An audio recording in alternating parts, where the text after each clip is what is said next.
السلام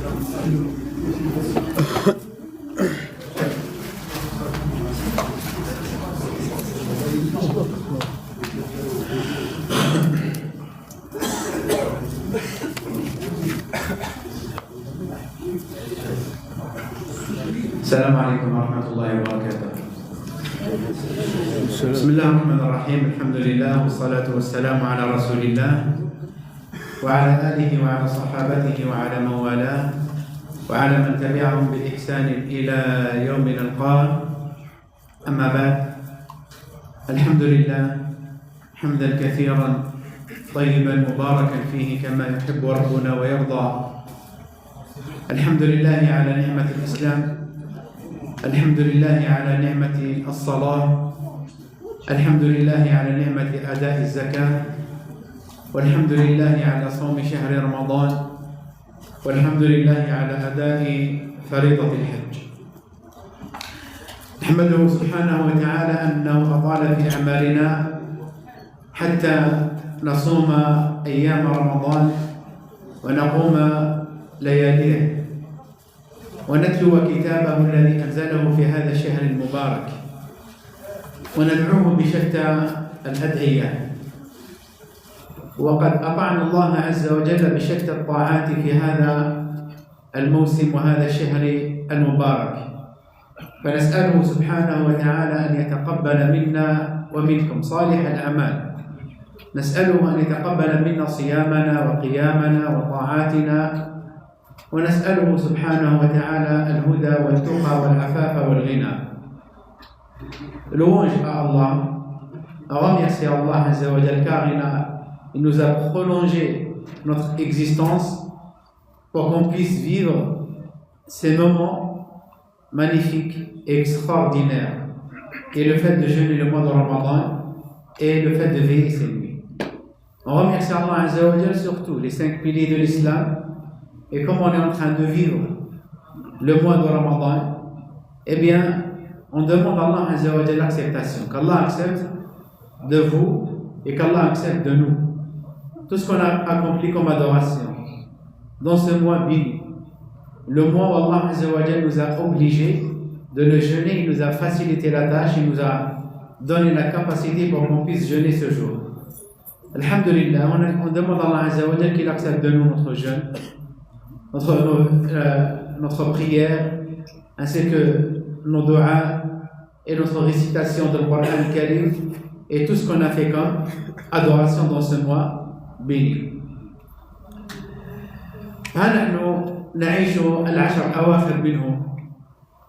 On est en train de vivre les 10 derniers jours de Ramadan. Pratiquement, on est dans la fin. Et le musulman, à ce moment précis, il devrait suivre son bien-aimé Mohammed alayhi salatu wa salam de ce qu'il a accompli comme tâche dans ces 10 derniers jours. Le prophète alayhi salatu wa salam, comme nous a dit Aïcha qu'Allah l'agrée, il multipliait ou il redoublait les efforts pendant les 10 derniers jours de Ramadan. Donc avant, ce n'est pas comme maintenant.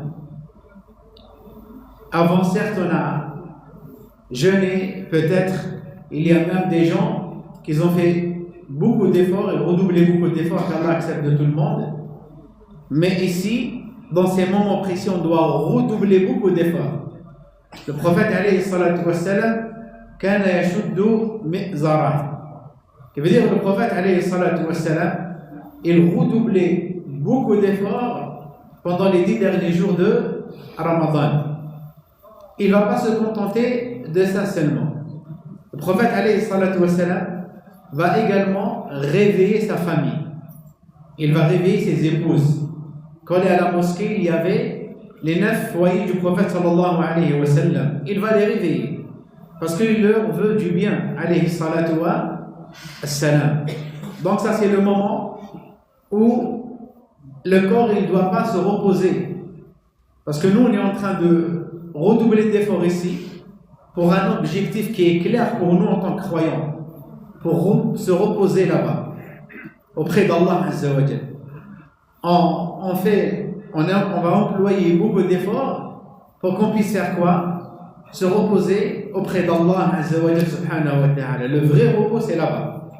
Mais sinon, dans ce bas monde, il y a des difficultés et il y a des épreuves. Allah Azza wa Jalla dit خُلِقَ الْإِنسَانُ فِي كَبَدٍ يعني في عناء في أحزان وهموم وغموم وأمراض وأوجاع. هذه هي الدنيا.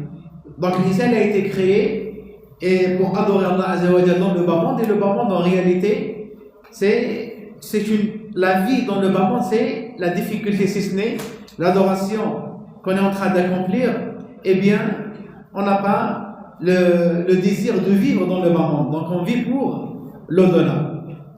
Donc ici le musulman, il est en train de redoubler les efforts pour qu'Allah Azza wa Jalla va le récompenser. C'est là-bas où on va se reposer.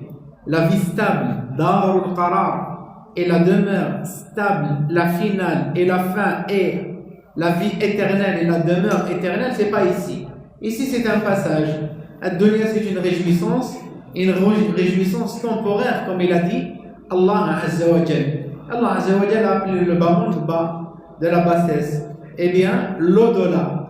C'est ça où Allah Azza wa Jalla va élever ses serviteurs. C'est là où on va voir la récompense des jeûneurs. C'est là où Allah Azza wa Jalla a créé spécifiquement pour les jeûneurs une porte, il l'a appelée Ar-Rayyan.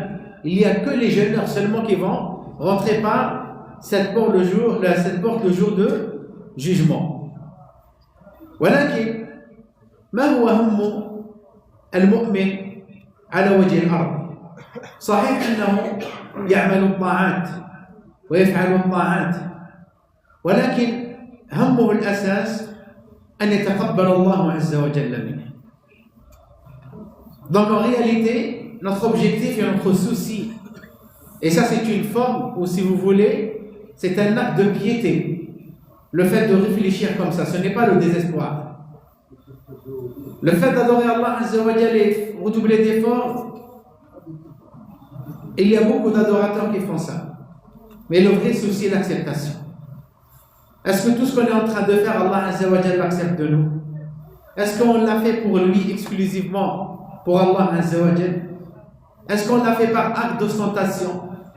Est-ce que tout ce qu'on a fait, c'est pour Allah Azza wa Jalla? C'est ça en réalité le vrai souci des croyants. Ce n'est pas le désespoir ici, parce qu'Allah Azza wa Jalla a parlé de ça dans le Coran al-Karim. Allah Azza wa Jalla قال في كتابه الكريم والذين يؤتون ما أتوا وقلوبهم وجلة أنهم إلى ربهم راجعون.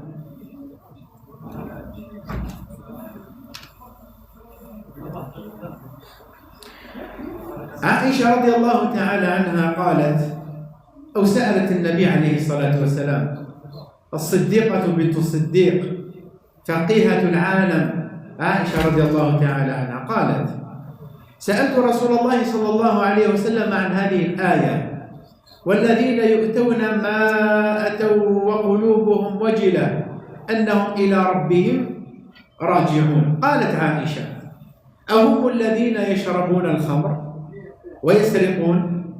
قال لا يا بنت الصديق ولكنهم الذين يصومون ويصلون ويتصدقون وهم يخافون ألا يقبل منهم أولئك الذين يسارعون في الخيرات. أخرجه الترمذي وصححه الألباني. Allah Azza wa Jalla dit dans le sens du verset coranique: et ceux qu'ils donnent, tandis que leurs cœurs sont pleins de crainte à la pensée qu'ils doivent retourner à leur Seigneur. Aïcha, qu'Allah l'agrée, a interrogé le prophète sallallahu alayhi wa sallam concernant ce verset coranique. Elle a dit: j'ai interrogé le messager d'Allah sallallahu alayhi wa sallam concernant le verset coranique et ceux qui donnent ce qu'ils donnent, tandis que leurs cœurs sont pleins de crainte à la pensée qu'ils doivent retourner à leur Seigneur. Aïcha, qu'Allah l'agrée, elle a demandé au prophète alayhi salatu wa sallam le sens de ce verset coranique. Qu'est-ce que ça veut dire? Il faut savoir, mes chers frères et mes chères sœurs, notre religion, on doit l'expliquer avec des textes. Al-Qur'an avec le Qur'an. Ou la Sunna est venue pour expliquer le Qur'an al-Karim. Donc on n'a pas à expliquer le Qur'an al-Karim avec nos propres avis, en suivant nos désirs, en suivant nos passions. Ceci relève des grands péchés et des interdits d'Allah Azza wa Jal. Donc une personne, quand il veut comprendre un verset coranique, il ne va pas le prendre comme ça dans l'apparence. Parce que dans l'apparence, le verset coranique, il parle, dans l'apparence, une personne qui ne connaît pas la science, eh bien, il pense que ce verset coranique, il a été révélé sur les personnes qui craignent de retourner vers leur Seigneur. Ça veut dire, il parle des personnes qui volent, qui boivent de la boisson qui rend ivre, et d'autres péchés qu'on commet sur terre. C'est ça ce qu'il va comprendre. Mais celui qui a expliqué le Coran al-Karim, le prophète alayhi salatu wa salam, il nous a donné une autre raison, il nous a donné un autre sens concernant ceci. Et pour savoir s'il s'agit de ceux qui boivent du vin ou de ceux qui volent. Aïcha a compris que ce verset coranique, il a été révélé sur les personnes qui volent, qui commettent les péchés, les grands péchés, qui boivent de la drogue, ils prennent de la drogue, ils boivent de l'alcool, qui rend ivre et ainsi de suite. Il dit, le prophète alayhi salatu wa salam, non, fille du véridique, il s'agit plutôt de ceux qui jeûnent, qui prient et qui font des aumônes tout en craignant que leurs œuvres ne soient pas agréées. Cela se précipite vers les bonnes actions rapportées par Tirmidhi et authentifiées par Al-Albani rahimahullah ta'ala. Donc, le hadith qui nous intéresse dans ce hadith, cette parole. Tout le monde en redoute et on a la certitude qu'on va revenir vers notre Seigneur. Ce verset coranique, exactement, والذين أتوا والذين يؤتون ما أتوا وقلوبهم وجلة يعني مشفقة خائفة من رب العالمين على أن ترجع إلى رب العالمين ولكن أعمالهم غير مقبولة. Donc ils ont cette crainte, ces croyants, mushfiqoun, leur cœur il vibre. Ils ont peur de quoi? Ils ont peur que le jour du jugement ils vont se retourner auprès d'Allah Azza wa Jalla, alors tout ce qu'ils ont fait, accompli comme adoration, eh bien elle ne va pas être acceptée. Ça, c'est vraiment un degré bien élevé dans la foi, dans l'iman. De penser comme ça. Ce n'est pas le désespoir, ceci. Le désespoir, c'est haram dans l'islam. Le fait de désespérer de la rahma d'Allah Azza wa Jal, c'est strictement interdit. Mais ici, ils ont peur de tout ce qu'ils ont accompli comme jeûne. On a jeûné des années et des années. Et je pense que tout le monde, et c'est plutôt la majorité présente ici, on a jeûné Ramadan plus que le prophète alayhi salatu wa sallam. Le prophète alayhi salatu wa sallam, il a jeûné 9 Ramadan seulement. Nous, on a jeûné plus que lui alayhi salatu wa sallam. Donc, c'est quoi notre crainte? Notre crainte de sortir d'une adoration alors qu'Allah Azza wa Jalla n'a pas accepté. C'est ça notre crainte. C'est ça notre crainte. Le fait de retourner vers Allah Azza wa Jalla alors qu'on est sorti d'une prière, on l'a fait par ostentation. On est sorti du jeûne de mois de Ramadan, on l'a fait par ostentation. On est sorti de l'Hajj, on l'a fait par ostentation. On est sorti de la zakat, on l'a fait par ostentation. Rien. C'est ça la crainte des croyants. Et c'est ça la crainte des croyants. Et ça, c'est, en réalité, si vous voulez, c'est très naturel dans les cœurs des croyants d'accomplir des actions et être avec les hypocrites. Même si on n'est pas des hypocrites, mais on craint d'être des hypocrites. Omar ibn Khattab, radiyallahu ta'ala, vous le connaissez, l'ami du prophète sallallahu alayhi wa sallam.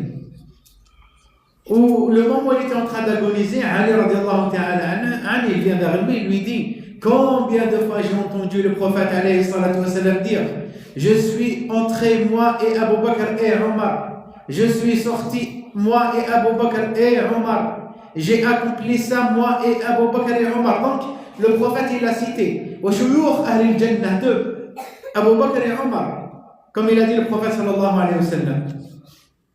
À un moment donné, quand Allah Azza wa Jalla a révélé sur le prophète alayhi salatu wa sallam la liste des hypocrites, donc il a confié le prophète sallam à un compagnon, Hudayfa ibn Yaman radiyallahu ta'ala anhu. Donc c'était la seule personne qui connaissait les noms des hypocrites à Médine. Voyez-vous, après la mort du prophète alayhi salatu wa sallam, Omar il va vers lui. Il lui dit: est-ce que je suis dans cette liste? Subhanallah. Omar, qu'il est le commandant des croyants, le prince des croyants, Omar ibn Khattab, il a peur sur sa propre personne d'être parmi les hypocrites. Et c'est pour ça l'acceptation, il n'y a qu'Allah Azza wa Jal qui la connaît. Et l'hypocrisie, il n'y a qu'Allah Azza wa Jal qui connaît c'est qui l'hypocrite, parce que c'est une action qui se trouve dans le cœur. Donc personne ne peut dire que je suis sorti de ce mois de Ramadan alors que mon adoration et mon jeûne, il est accepté. Personne ne peut dire ça. Et personne ne peut te juger. C'est Allah Azza wa Jal. C'est Allah Azza wa Jal le seul uniquement qui sait et qui connaît celui qui a accompli les actions avec sincérité et après Allah Azza wa Jal l'a accepté de lui. Donc, dans ce cas, le croyant, quand il se verra se poser ce genre de questions, je pense que tout le monde en se pose cette question.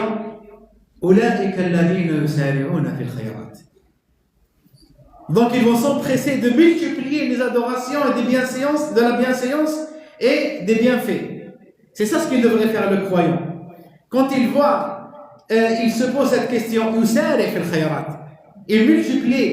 il va multiplier les adorations, il redouble ici les adorations. Il redouble ici les adorations. C'est ça ce qu'il a dit le prophète sallallahu alayhi wa sallam. وقال الحسن البصري رحمه الله تعالى: لقد أدركنا أقواما كانوا من حسناتهم أن ترد عليهم أشفق منكم على سيئاتكم أن تعذبوا عليها. Al-Hassan al-Basri, qu'Allah lui fasse miséricorde, il a dit: nous avons atteint des gens qui redoutaient que leurs œuvres ne soient pas agréées plus que vous ne redoutiez d'être châtiés en raison de vos péchés. Donc Al-Hassan al-Basri est un grand alim, adorateur, très connu. Il a dit qu'il a rencontré des gens, qui veut dire qu'ils l'ont précédé, qu'ils étaient très proches du prophète alayhi salatu wa salam. Ils redoutaient que leurs œuvres ils vont pas être acceptées. Ils redoutaient. C'est comme ces adorateurs. Mais le jour où on va avoir ce genre de sentiment, on devrait faire quoi? Absolument multiplier les adorations. قال الله تعالى إنما يتقبل الله من المتقين. Allah Azza wa Jal n'accepte que de la part des pieux. نسأل الله عز وجل أن نكون منهم. On demande à Allah Azza wa Jal qu'on sera parmi les pieux. قال الحافظ ابن رجب رحمه الله تعالى قال بعض السلف أنهم كانوا يدعون الله 6 أشهر أن يبلغهم شهر رمضان ثم يدعون الله 6 أشهر أن يتقبل منهم. Les pieux prédécesseurs disaient: vous invoquez Allah Azza wa Jal pendant 6 mois pour qu'il leur fasse atteindre le mois de Ramadan, puis l'invoquer pendant 6 autres mois pour qu'ils acceptent de leur part. Donc, ici, les pieux prédécesseurs, tellement Ramadan va leur manquer, 6 mois avant l'arrivée du mois de Ramadan, ils demandent à Allah Azza wa Jal de prolonger leur existence, comme ça ils vont atteindre le mois de Ramadan. Et après le mois de Ramadan, ils demandaient à Allah Azza wa Jal pendant 6 mois qu'il accepte d'eux les adorations qu'ils ont accomplies pendant le mois de Ramadan. 6 mois. Pour Allah Azza wa Jal accepte d'eux. Et c'est pour ça qu'on doit redoubler les efforts et en même temps redoubler aussi les adorations et se précipiter à faire la concurrence dans la religion et dans les adorations. Et pourquoi les pieux prédécesseurs et les compagnons avaient peur de tout cela, qu'Allah Azza wa Jalla n'accepte pas d'eux? Le hadith en résumé de Abu Huraira, radiallahu ta'ala. Une fois, un pieux prédécesseur qu'on appelle un suiveur. Le suiveur, c'est les élèves, c'est l'élève des compagnons. Donc il rentre dans la mosquée du prophète, alayhi salatu wa salam. Après, il voit qu'il y a une grande assemblée et des gens étaient entourés d'un homme. Il demande après des gens, c'est qui cette personne? On lui dit c'est Abu Huraira, le compagnon du prophète, alayhi salatu wa salam. Il attend jusqu'à la fin. Après, il va vers lui, il lui dit: je te demande par Allah Azza wa Jal, nashadtuka billah, raconte-moi un hadith que tu as entendu de la part ou de la bouche du prophète sallallahu alayhi wa sallam. Abu Huraira, il veut propager la science. Il a dit: سأحدثك حديثا حدثنيه رسول الله صلى الله عليه وسلم في هذا المسجد وليس معي وليس معنا أحد. Je vais te raconter un hadith que le prophète alayhi salatu wa salam me l'a dit. Il n'y avait personne avec nous dans cette mosquée. Le moment où il a commencé à le réciter, il va s'évanouir. Il tombe par terre. هذا أبو هريرة. Et après, il va se réveiller, il va se relever. Il lui dit: لأحدثنك حديثا حدثنيه رسول الله صلى الله عليه وسلم ليس معنا أحد في هذا المسجد. Je vais te raconter un hadith que le prophète alayhi salatu wa salam me l'a dit. Il n'y avait personne avec nous dans cette mosquée. Et après, il va s'évanouir. Il va avoir mal plus qu'à la première fois. Il se réveille. Et il lui dit la même chose. لا أحدثنك حديثا حدثنيه رسول الله صلى الله عليه وسلم. Je vais te raconter un hadith que le prophète alayhi salatu wa salam me l'a raconté. Et j'étais qu'avec lui dans cette mosquée, personne n'était avec nous. Et il tombe par terre, il va s'évanouir, il va rester longtemps par terre. Après, il va se réveiller, il va s'appuyer sur moi. Il a dit cette personne. فقال أبو هريرة رضي الله تعالى عنه قال الرسول صلى الله عليه وسلم إن أول من تسعر به النار يوم القيامة العالم والمجاهد والغني. Il a dit, le prophète alayhi salatu wa salam a dit: les premières personnes qu'on va jeter dans l'enfer le jour du jugement, eh bien, le savant, le récitateur de cette communauté, le mujahid, celui qui a fait le combat dans le sentier d'Allah, et aussi al-ghani. Eh bien, ce hadith, il fait peur, il fait vibrer les cœurs. Pourquoi? Parce que le prophète, il a dit quoi? يُؤْتَى بِالْعَالِمِ وَالْمُجَاهِدِ وَالْغَنِي. On ramène le jour du jugement le al-qari et aussi al-mujahid et al-ghani, le riche auprès d'Allah. Allah Azza wa Jalla va leur poser des questions. Pourquoi tu as récité le Coran? Pourquoi tu as acquis la science? Il lui dit: قرأت كتاب الله عز وجل من أجلك. Il va dire, ce serviteur: je l'ai fait pour toi, oh Allah. J'ai récité le Coran pour toi. J'ai donné les cours pour toi. J'ai écrit les livres pour toi. Et j'ai fait pour toi. يقال له كذبت وتقول له الملائكة كذبت إنما تعلمت وقرأت ليقال عالم قارئ فقد قيل. Tu mens. Après, les anges, ils vont lui dire: tu mens. Tu as récité le Coran. Tu as acquis de la science. Pour les gens, ils vont dire sur toi: tu es un savant. Et tu es un récitateur. Eh bien, on a dit sur toi. Qu'est-ce que ta récompense, c'est quoi? Les dires et les éloges des autres. C'est ça ce qu'il a cherché. Il a récité, il a embelli sa voix. Il a acquis de la science. Pour les gens, il dit: Masha'Allah, cette personne. Eh bien, les gens, ils t'ont fait des éloges. Voilà ta récompense auprès d'Allah Azza wa Jalla. Eh bien, on ramène aussi le riche. On veut lui dire: pourquoi tu lui as donné le monde? Il a dit: je l'ai donné pour toi, oh Allah. Il a dit: kadhab, tu mens. Et les anges: ma yalfidhu min qawlin illa ladayhi raqibun Wa'atid. Donc ils sont en train d'écrire, ils voient tout. On va lui dire tu mens. Tu l'as fait pour les gens, ils vont te faire tes éloges. On a dit sur toi, tu as cherché les dires des gens. Eh bien, reste avec cette récompense. Et après, on va ramener la personne qui a fait le combat dans le sentier d'Allah Azza wa Jal. On lui dit également la même chose. Tu mens, tu n'as pas fait ça pour Allah Azza wa Jal. Tu l'as fait pour les gens, ils vont dire sur toi courageux. Ou une autre attention, peut-être avoir une rue, un boulevard écrit sur ton nom plus tard. Eh bien, on a dit sur toi. Voilà les premières personnes qu'on va jeter dans l'enfer le jour du jugement. Et c'est pour ça, Abu Huraira radiyallahu ta'ala anhu, il va s'évanouir pendant 3 fois. Vous savez pourquoi? Parce que ces personnes, ils disent La ilaha illallah Muhammadun Rasulullah. Ils donnent de l'aumône, zakat. Ils jeûnent le Ramadan. Ils vont acquérir la science, ils apprennent le Coran par cœur. Et après, on va les jeter dans l'enfer. Vous savez c'est quoi? Le prophète il a dit les premiers qu'on va jeter dans l'enfer, c'est ces personnes. Que veut dire avant Pharaon? Carrément. Avant les hypocrites? Carrément. Parce qu'ils ont fait des actions et des actes en ostentation.